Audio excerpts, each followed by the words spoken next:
번째 비유를 통해 함께 은혜 받기를 원합니다. 47절 말씀 우리 같이 읽어보도록 합니다. 47절 시작. 또 천국은 마치 바다에 치고 각종 물고기를 모는 그물과 같으니. 이 구절 그냥 그대로 띄워놔 주시고요. 이 구절 가운데에서 가장 이 문장을 짧게 만들면, 그러니까 수식어를 갖다 이렇게 좀 가로를 열고 닫고 이렇게 해서 치워버리고 가장 필수적인 단어들만 모아서 문장을 만든다면 어떤 문장이 되겠습니까? 일단 주어는 있어야 되겠죠. 천국은 그물과 같으니, 이렇게 되겠죠. 그렇습니다. 때로 이렇게 수식어들이 많이 들어가 있으면 그 문장이 우리들에게 이야기하고자 하는 핵심이 무엇인지 파악하기가 어려울 때가 있습니다. 그럴 때는 수식어들을 좀 이렇게 가로를 열고 닫고 해서 꼭 필수적인 주어와 혹은 서술어만 이렇게 남겨두면은요, 좀 더 이렇게 명확한 의미를 우리들에게 던져줄 때가 있습니다. 천국은 마치 그물과 같다라고 그렇게 이야기를 하는 것이죠. 어떤 의미에서 천국이 그물과 같다고 이야기하는 것일까요? 우선 그물에 대한 이야기를 한번 해볼까요?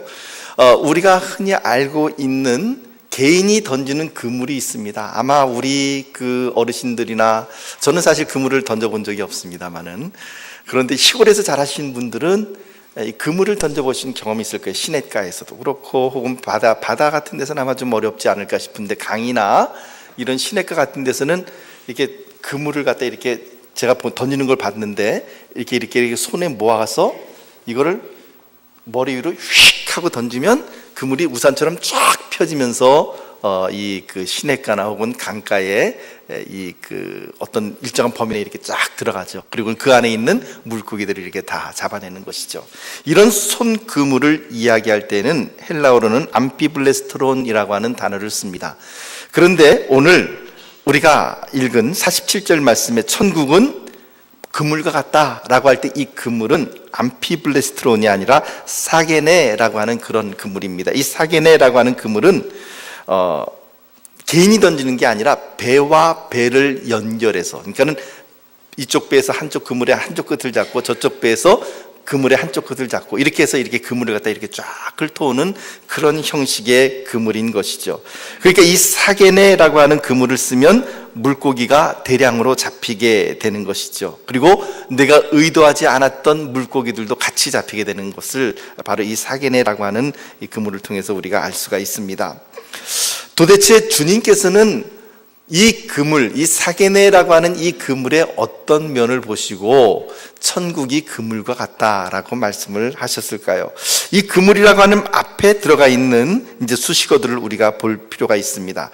천국은 마치 바다에 치고 각종 물고기를 모는 그물과 같다. 그물은 그물인데 바다에, 그리고 각종 물고기를 모는 그물과 같다라고 이야기를 하는 것입니다.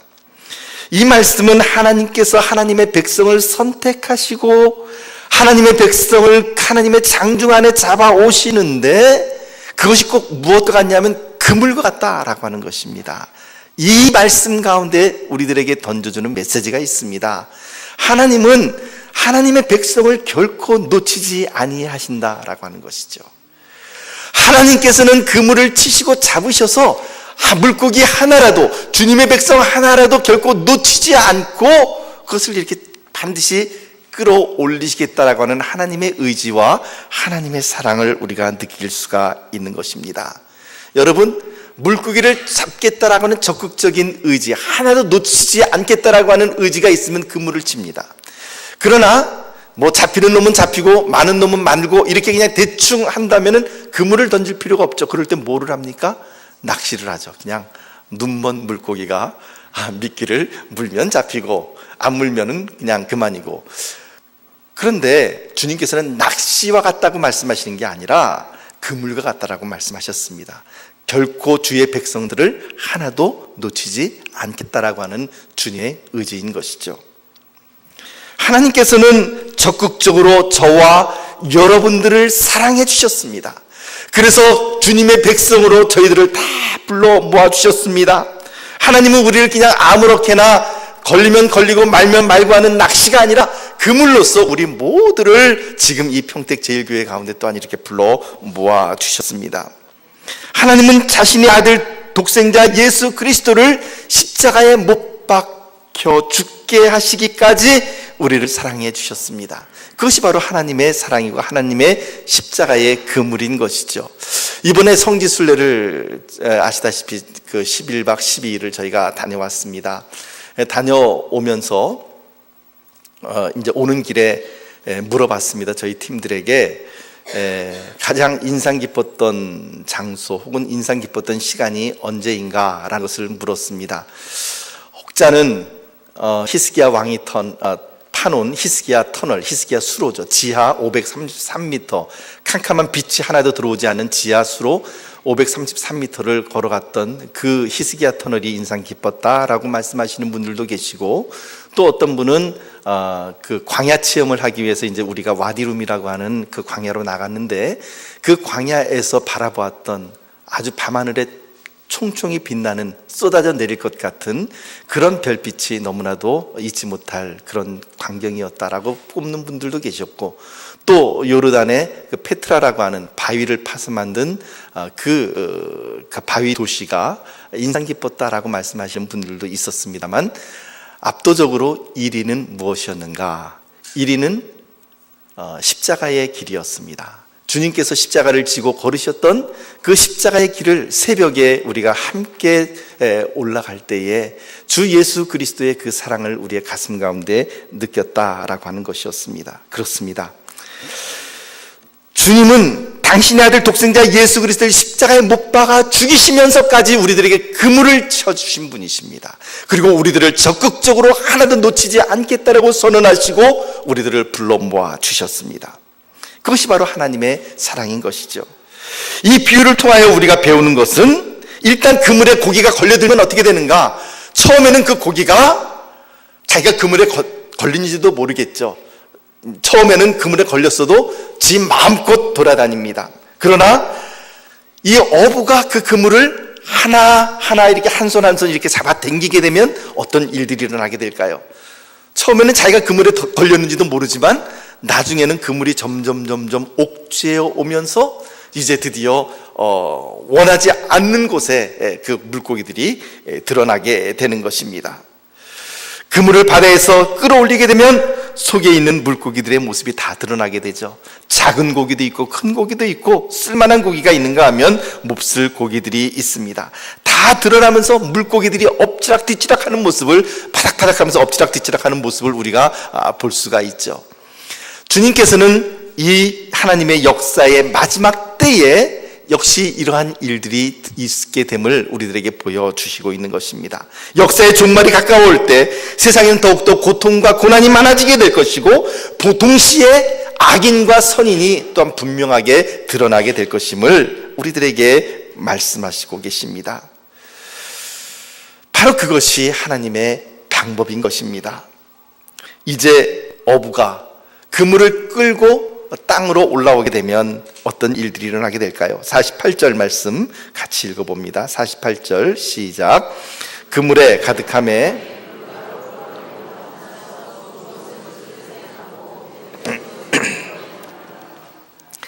물가를 끌어내서 앉아서 좋은 것은 그릇에 담고 못된 것은 내버린다 라고 이야기를 합니다. 이것은 가라지 비유에서 추수 때가 되면 농부가 알곡은 다 모아서 어떻게 해요? 곡간 안에 들이고, 가라지, 열매 맺지 못하는 가라지는 다 어떻게 한다고요? 불에 태워버린다라고 하는 것과 똑같은 내용인 것입니다. 쓸만한 물고기를 잡아서 그것들을 골라내서 그것은 추려서 곡간 안에 들이고, 천국 곡간 안에 들이고, 버릴 물고기들은 그냥 다 내팽개져 버리는 것이죠. 이것이 바로 심판 때 하나님께서 하시는 일입니다. 이 7번째 천국의 비유를 통하여 천국은 그물과 같다라고 말씀하실 때에 그 가장 핵심은 무엇이냐면, 이처럼 선별해서 드릴 것은 드리고 버릴 것은 버리는 그 때가 반드시 있다라는 것을 우리들에게 보여주시는 것이 이 7번째 비유의 핵심인 것입니다. 여러분, 누군가 그런 이야기를 합니다. 내 인생 내가 살다가 내 마음대로 살다가 이대로 살다 죽을 테니 내 인생 그냥 그대로 살다가 죽게 내버려 두라, 이렇게 이야기를 합니다. 그러나 그 인생 내버려 둔다고 해서 그 인생이 그냥 그대로 끝나는 것이 결코 아니다라는 것이죠. 우리들이 산 그대로 우리의 삶의 이 모습을 따라서 우리는 그대로 심판을 받게 됩니다. 의인은 의로운 대로, 죄인은 죄인인 대로 심판을 받게 될 것입니다. 구원을 얻는 자는 구원을 얻게 되는 자의 심판으로, 또한 구원을 받지 못하는 자는 구원을 받지 못하는 자의 심판으로 하나님의 심판대 앞에 서는 날이 반드시 온다. 그것을 주님께서는 우리들에게 말씀하시고 계신 것이죠. 49절에서 50절 말씀 우리 같이 읽어볼까요? 49절에서 50절 시작. 세상 끝에도 이러하리라. 천사들이 와서 의인 중에서 악인을 갈라내어 풀무불에 던져 넣으리니 거기서 울며 이를 갈리라. 여러분, 이 말씀이 성경에 없었으면 얼마나 좋겠습니까? 저도 여러분들에게 불편한 이야기 하고 싶지 않고 좋은 이야기만 하고 싶은데, 그런데 문제는 성경 말씀에 이 구절이 있다라고 하는 것이죠. 성경 말씀에 이 구절이 있기 때문에 저는 여러분들에게 이 말씀을 전하지 않을 수가 없습니다. 불편하지만 전해야 되는 것이죠. 그날에 풀무불에 던져질 사람이 있고 슬피 울며 이를 가는 사람이 있다라고 하는 것이 하나님의 선포인 것이죠. 하나님은 그날 의인 중에서 악인을 골라내실 것입니다. 쓸만한 물고기 가운데 몹쓸 물고기를 골라내서 버려버릴 것입니다. 풀무불에 던져 넣으실 것입니다.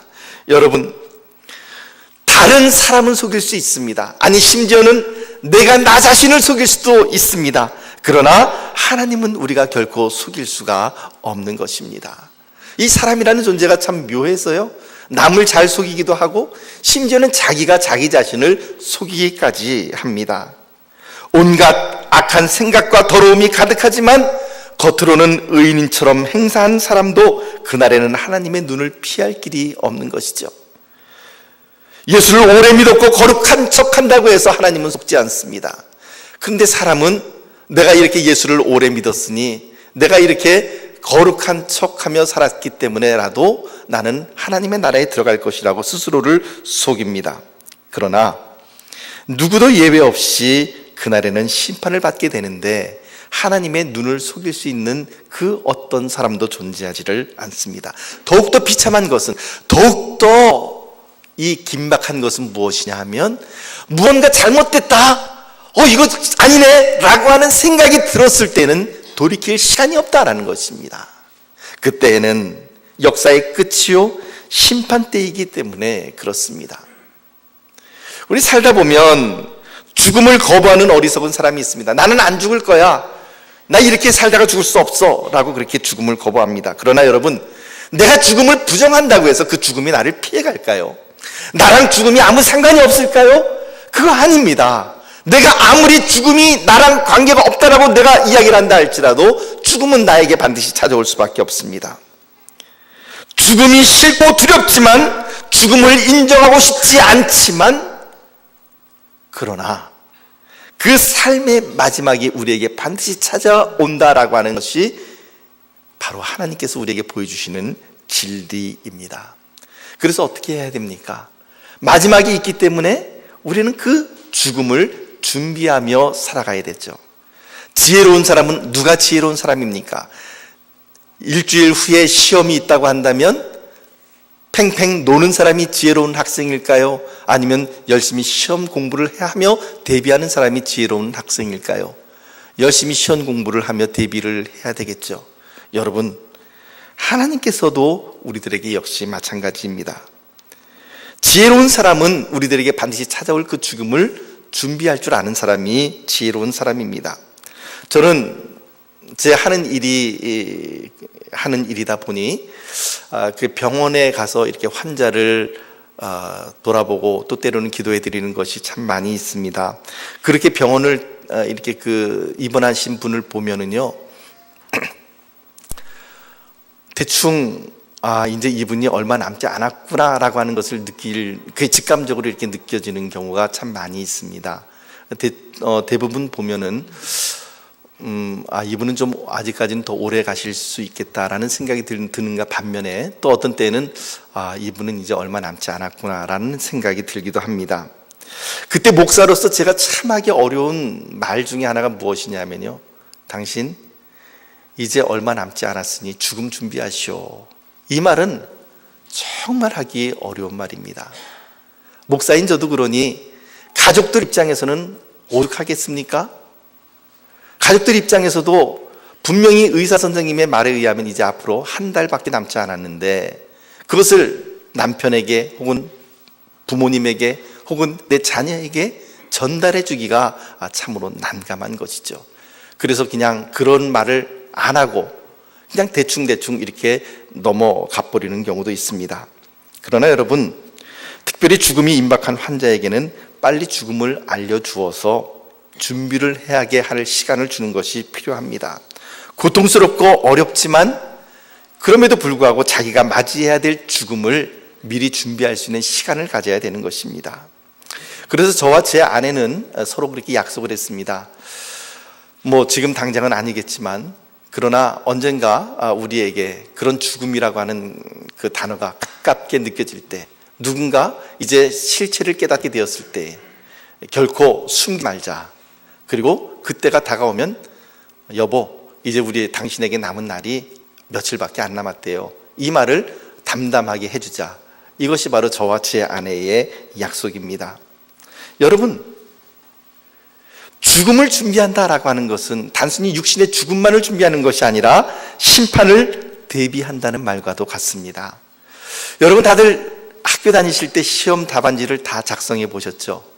시험 답안지를 작성해 보다 보면 내가 열심히 공부한 과목은 신이 나서 그 시험을 이렇게 보게 됩니다만, 시험을 제대로 준비하지 못한 과목이 있게 되면 막 그 시험 보기가 싫어집니다.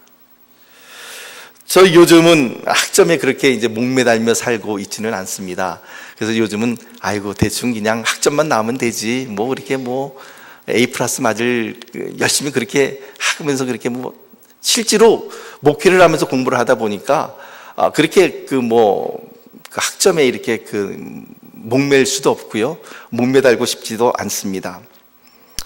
그런데 하지만 제가 신대원 다닐 때, 그러니까 30대 때죠, 그때는 학점을 잘 받기 위해서 참 굉장히 많이 노력을 했습니다. 여러분들이 어떻게 보실지 모르겠습니다만 이래봬도 제가 신대원 졸업할 때 성적 우수상으로 총장상을 받은 사람입니다. 오, 예. 근데 한 번은요, 그렇게 이제 학점에 대해서 신경을 많이 쓰고 그렇게 하는데 한 번은 시험 답안지를 작성해야 되는데 그 시험을 공부할 수 있는 시간이 정말 없었어요. 다른 과목들은 공부했는데 그 과목은 시험을 준비할 수 있는 시간이 없었습니다. 그래서 소위 말해서 족보라는 것을 이제 찾아서 대충 여태까지 시험 출제 경향상, 그리고 지금까지 공부한 바에 의하면 요거가 나올 만한 문제들이다. 그래서 그 문제를 갖다 집중적으로 시험 답안지를 이렇게 모범 답안을 작성해서 머릿속으로 딱 외우고 들어갔습니다. 그러면서 속으로 무슨 생각을 했겠습니까? 제발 요 문제만 나와라. 근데 아쉽게도 항상 불안한 예감은 항상 이상하게 맞아떨어지더라고요. 하필이면 내가 공부하지 않았던 그 신학자에 대해서 논하라고 하는 그런 시험 문제가 나온 거예요. 성경 해석학 시험이었는데 지금은 대구에서 목회하고 계시는 권성수 교수님의 시험이었죠. 그 신학자의 이름이 아직까지도 제 머릿속을 그때가 90 몇 년도인가요? 근데 지금까지도 제 머릿속에서 그 시험지 문제가 지금도 안 잊혀지고 있습니다. 화이트헤드라고 하는 신학자에 대해서 논하라라고 하는 것이었는데, 뭔가 쓰긴 써야 되는데 아는 게 있어야 쓰죠. 그래도 빈 답안지를 내고 올 수는 없으니까 그냥 말도 안 되는 소리, 내가 읽어봐도 뭔 소리인지 모르는 그런 이상한 소리를 주저리 적어놓고 나왔습니다. 그러면 나오면서 참 제 자신에 대해서 한심하고 그리고 짜증이 났습니다. 그러면서 그 당시에 결심한 게 있습니다. 답안지 작성하고 나면서 다시는 이런 기분 나쁜 경험 하지 말자. 항상 깔끔한 기분으로 나올 수 있도록 앞으로는 열심히 공부하자. 그렇게 이제 결심을 하고 나왔습니다. 그런데 여러분, 이 설교를 준비하면서 저는 어쩌면 우리들의 모든 사람들, 여러분들과 저의 삶이 지금 시험 답안지를 작성하고 있는 학생과 같다라는 생각을 하게 되었습니다. 언젠가 우리는 하나님 앞에 우리 인생의 답안지를 제출해야 될 때가 오는 날이 있습니다. 그런데 그 인생 답안지는 내가 알고 있는 지식을 통해서 쓰는 것이 아닙니다. 그 하나님께 제출해야 될 우리의 인생 답안지는 무엇으로 쓰느냐 하면 우리의 삶으로 쓰는 것입니다.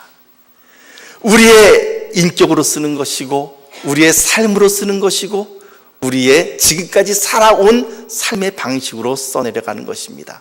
그래서 지금까지 여러분들께서 얼마를 사셨든지 간에 지금까지 살아온 만큼 여러분들은 시험 답안지를 지금 채워 나오셨습니다. 아직까지 여백이 있죠. 얼마나 더 많은 여백이 있을지는 모르겠습니다만은, 그러나 그 남은 여백을 우리가 다 채워서 하나님 앞에 가지고 가야 될 날이 있다라고 하는 것입니다. 그런데 그날 하나님 앞에 그 답안지를 제출하면서 나가야 될 그날에 하나님의 얼굴 뵙기가 부끄럽고, 도대체 이런 답안지를 가지고 내가 어떻게, 아까 제가 얘기했던 것처럼 말도 안 되는, 내가 썼지만 내가 읽어도 이해가 되지 않는 그런 이상한 말들을 그냥 주저주저 써놓고 그걸 시험 답안지라고 제출한다면은 얼마나 마음이 우울하겠습니까? 답답하겠습니까? 하나님 앞에 나갈 때 우리 얼마나 비참하고 부끄럽겠습니까?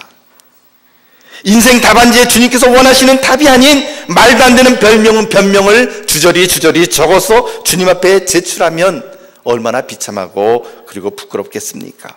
사랑하는 성도 여러분, 우리의 생명도, 우리의 젊음도, 우리의 자녀도, 우리의 재물도, 심지어는 우리가 가지고 있는 재능도, 우리가 가지고 있는 그 모든 것을 다 통해서 우리는 하나님 앞에 지금도 답안지를 적어 나가고 있는 인생들입니다. 10년 후에는 우리는 어떤 답안지를 작성하고 있을까요? 10년 후에 여기 앉아 계신 모든 분들이 다 이 자리에 앉아 계실까요? 결코 그렇지 않습니다. 10년 후가 되면 이미 이 자리에 안 보이시는 분들도 계실 것입니다. 혹은 10년 후에 이 자리에 앉아 계시는 분들은 어떻게 변화되어 있을까요? 사랑하는 성도 여러분, 우리들에게 남아있는 이 시간 동안을 우리는 그래서 답안지를 적어야 되는 것이죠. 너무나도 감사한 것은 아직까지 우리들에게 시간이 있다는 것, 아직까지 하나님께서 우리들에게 이러한 기회를 주셨다는 것, 이것이 하나님 앞에 참으로 감사한 것입니다. 하나님께서는요, 오늘 이 마태복음 13장 말씀을 통하여서 우리들에게 그분의 문제를 보여주셨어요. 뭐라고요? 어떤 문제를 보여주셨습니까? 여러분, 시험을 치는데 교수님이 요번에 시험은 이게 나와, 그러니 요 한 문제만 낼 테니 요것만 잘 준비해가지고 와서 써, 이러면은 얼마나 좋겠습니까? 그러면은 정말 그 시험이 얼마나 기쁨이 되겠습니까? 그런데 하나님께서 그렇게 하셨다는 거예요. 우리들에게 시험의 문제를 이미 보여주셨습니다. 뭐라고요? 천국은 마치 바다에 그물을 치고 각종 물고기를 모으는 그물과 같으니, 이 말씀을 통해서 그날 좋은 물고기는 창고 안에 들이고, 그리고 나쁜 물고기는 다 버림받아서 풀무불에 던지고 슬피 울며 이를 갈미 있으리라. 문제를 이미 우리들에게 보여주셨습니다. 이제 그 다음에 그 문제에 대해서 반응하는 것은 우리들의 몫이죠. 하나님께서 이미 우리들에게 문제까지 보여주셨는데 그 문제를 우리가 설마 하나님 농담하지 마세요, 그런 일이 일어날 수 있겠습니까? 라고 우습게 여기고 내 마음대로 인생 답안지를 마음껏 적어간다고 한다면 그건 그 사람 몫이죠. 하나님 책임이 아닌 것입니다. 저의 책임도 아닙니다. 저는 분명히 여러분들에게 말씀을 드렸으니까요. 하나님의 심판대에는 중간지대가 없습니다. 심판대에 서면 양인지 염소인지 알곡인지 가라지인지 좋은 물고기인지 못된 물고기인지 악한 종인지 착한 종인지 지혜로운 처녀인지 미련한 처녀인지가 다 드러나게 된다는 것입니다. 여러분, 나는 아니야, 나는 버림받지 않을 자신이 있어, 여러분 그렇게 자신할 수 있습니까? 마태복음 7장 21절 말씀 보니까 나더러 주여 주여 하는 자마다 다 천국에 들어갈 것이 아니요, 주여 주여 한다고 해서 나더러 나에게 찬양을 하고 나에게 예배를 드린다고 해서 이 자리에 앉아있다고 해서 다 천국에 들어갈 것이 아니요. 주님은 그렇게 말씀하십니다. 오직 하나님 아버지의 뜻대로 행하는 자라야 아버지의 나라에 들어갈 수 있다라고 말을 합니다. 심지어는 그때의 사람들이 이야기하기를 주여 주여 우리가 주님의 이름으로 귀신을 쫓아내고 우리가 주님의 이름으로 선지자 노릇을 하였나이다. 주님의 이름으로 강대상 위에서 말씀도 선포하였고 주님의 이름으로 우리가 선교도 하였고 주님의 이름으로 헌금도 하였고 주님의 이름으로 우리가 봉사도 하였나이다 라고 말을 할 수 있을지 모르지만 그때 중요한 것은 그때 주님께서 잘했다 칭찬 잘했다 충성된 종아 들어와서 나의 잔치에 참여하자 이 선포가 아니라 불법을 행하는 자야 내게서 떠나가라 내가 너를 알지 못한다 라고 하는 말을 듣는다면 그 얼마나 비참한 일이겠습니까? 사랑하는 성도 여러분, 천국은 그물과 같습니다.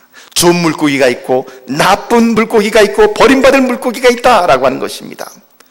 저는 저와 여러분 모두가 주님으로부터 인정받는 하나님의 백성들이 되기를 축복합니다. 하나님의 나라에 반드시 들어가는 주 백성들이 되시기를 축복합니다. 아직 기회가 있습니다. 아직 우리에게 마지막이 이르지 아니하였기 때문에 우리의 삶을 고쳐나갈 수 있는 기회가 있습니다. 로마서 13장 11절에서 12절 말씀 우리 같이 읽어봅시다. 시작. 또한 너희가 이 시기를 알거니와 자다가 깰 때가 벌써 되었으니 이제 우리의 구원의 처음 믿을 때보다 가까웠습니다. 밤이 깊고 낮이 가까웠으니 그러므로 우리가 어둠의 일을 벗고 빛의 갑옷을 입자. 너희가 이 시기를 이미 알고 있지 않느냐? 너희가 느끼고 있지 않느냐? 이제는 잘 때가 아니라 자다가 깰 때가 되었다라고 주님은 말씀하십니다. 이제 우리의 구원이 처음 믿을 때보다 가까이 왔다라고 말씀하십니다. 밤이 깊고 새벽이 이제 이르러서 동틀 때가 되었으니 그러므로 우리가 어둠의 일을 벗어버리고 빛의 갑옷을 입자. 사랑하는 성도 여러분, 지금은 자다가 깰 때요 은혜를 받을 때요 구원의 날입니다. 시간이 있다고 낭비하지 말아야 하고 젊음이 있다고 해서 낭비하지 말아야 합니다. 오늘 우리가 결정해야 됩니다. 언제 1년만 더 있다가가 아니라 1년 안에 무슨 일이 일어날지 누가 알겠습니까? 바로 오늘 이 시간 주님께서 여러분들의 귀에 저의 입술을 통하여 여러분들에게 말씀하여 주실 때에 여러분들은 그 말씀을 듣고 그 말씀 가운데 반응하셔야 되고 그 말씀을 따라 결정해야만 합니다. 어부가 그물을 쳤습니다. 그 안에 각종 물고기가 잡혔습니다. 어부가 원하는 좋은 물고기가 있겠죠. 그러나 원치 않는 물고기도 함께 잡혔다는 것입니다. 예를 들면 고등어를 잡으려고 그물을 쫙 쳤는데 고등어만 잡힌 게 아니라 거기에 모두 잡혔다고요. 랍스터도 잡히고요, 바닷가재도 문어도 잡히고요, 그리고 또한 바다 뱀장어도 잡히고요. 그럼 여러분, 그런 내가 원치 않은 물고기가 잡혔으니까 이거 뭐야 이러겠습니까? 요즘 같으면 그런 거 잡히면 얼마나 좋습니까? 랍스터 없어서 못 먹죠. 새우, 대하 이런 게 잡힌다면 없어서 못 먹죠. 문어 1kg에 얼마가 될지 모르지만 굉장히 비싼 걸로 알고 있습니다. 바다뱀장어 정력에 좋다 그래서 얼마나 사람들이 좋아합니까? 그런데요, 구약의 율법은 먹을 수 있는 물고기를 규정하고 있습니다. 지금이야 우리는 율법에 구애받지 않기 때문에 그런 물고기 잡히면 아이고 하나님 땡큐 감사합니다. 고등어를 잡으려고 물고기 그물을 쳤는데 이 웬 랍스터입니까? 감사하면서 먹을 수 있겠지만, 그러나 예수님 당시에는 그 먹지 못할 물고기들이 함께 잡히면 주인 입장에서는 짜증스러운 거예요. 왜냐하면 먹을 수 없는 거거든요. 이건 잡혀봐야 무게만 나가고 이건 잡아봐야 먹지도 못하는 거고 그래서 다 갖다 버리는 것입니다. 흡사 주인이 밭에 알곡을 뿌려놓고 보니 그 옆에 가라지가 자라고 있었던 것과 똑같은 것입니다. 문제는 또 하나 우리가 이 말씀 가운데 배울 수 있는 진리의 말씀 무엇이냐면, 그물 안에 마지막 심판날이 오기 전까지는 그 그물 가운데 밭에 알곡과 가라지가 함께 자라는 것처럼 그물 안에는 좋은 물고기와 주인이 원하는 좋은 물고기와 좋지 않은 물고기가 함께 공존하고 있다라고 하는 것입니다. 어떤 사람은 그리스도인이 그럴 수 있느냐? 교회가 과연 그럴 수 있느냐라고 그렇게 외치기도 합니다. 그런데 여러분 기억하십시오. 교회는 그런 곳입니다. 교회는 좋은 물고기도 있지만 나쁜 물고기도 있는 것입니다. 의로운 사람이 있고 죄인이 있지만 성숙한 사람도 있고 미성숙한 사람도 있습니다. 그래서 교회에서는요, 사랑이 필요합니다. 관용이 필요하고 긍휼이 필요한 것입니다. 어떤 형제가 술과 담배를 끊지 못하고 교회에 나올 수도 있습니다. 밤새 고스톱 치고 교회에 나올 수도 있죠. 그런 그 사람은 밤새 고스톱 치고 나왔으니까 당신은 술과 담배를 하니까 교회에 나오지 말아라 이렇게 말할 수 있을까요? 아닙니다. 그래도 교회에 나와야 됩니다. 술 한잔 걸치고 교회에 나올 수도 있습니다. 담배 피워도 교회에 나올 수 있습니다. 그러나 문제가 있습니다. 심판 때까지 고스톱 쳐서는 안 됩니다. 심판 때까지 술과 담배를 해서는 안 되는 것이죠. 변화해야만 하는 것입니다. 문제의 핵심은 가라지 때문에 혹은 이 몹쓸 물고기 때문에 우리가 손해보는 일이 없어야 된다는 것이죠. 누구 때문에 실족당했다, 누구 때문에 상처받았다 라고 하는 말을 우리가 해서는 안 되는 것입니다. 사람이 중요한 것이 아니라 하나님이 중요합니다. 마지막 때가 있기 때문에 우리는 그 마지막 때를 대비하며 살아가야만 하는 것이죠. 사랑하는 성도 여러분, 교회를 다니다 보면 이런저런 이유로 참 많은 상처를 받을 때가 있습니다. 그러나 여러분, 상처받지 않게 되시기를 축복합니다. 왜냐하면 교회는 그런 곳이기 때문에 좋은 물고기도 있지만 찌르는 물고기도 있고요, 나쁜 물고기도 있기 때문에 그렇습니다. 우리가 해야 될 일은 무엇입니까? 날마다 예수님처럼 변하는 것입니다. 아니, 내가 몹쓸 물고기라 할지라도 못된 성격도 바꿔야 되고 못된 습관도 버리고 주님을 닮아가야만 하는 것이죠. 그래야 주님께서 원하시는 좋은 물고기로 우리 자신을 또한 변화시켜야 될 줄 믿습니다. 사랑하는 성도 여러분, 마지막 때가 있습니다. 그러나 아직 기회가 있습니다. 하나님의 인내는 영원하지 않습니다. 이것이 마지막 때에 용납되는 자, 즉 하나님의 나라에 수용되는 자들과 버림받고 풀무불에 던지고 슬피 이를 갈며 우는 자들이 있다라는 것, 이것이 바로 천국 7번째 비유, 마지막 비유의 말씀입니다.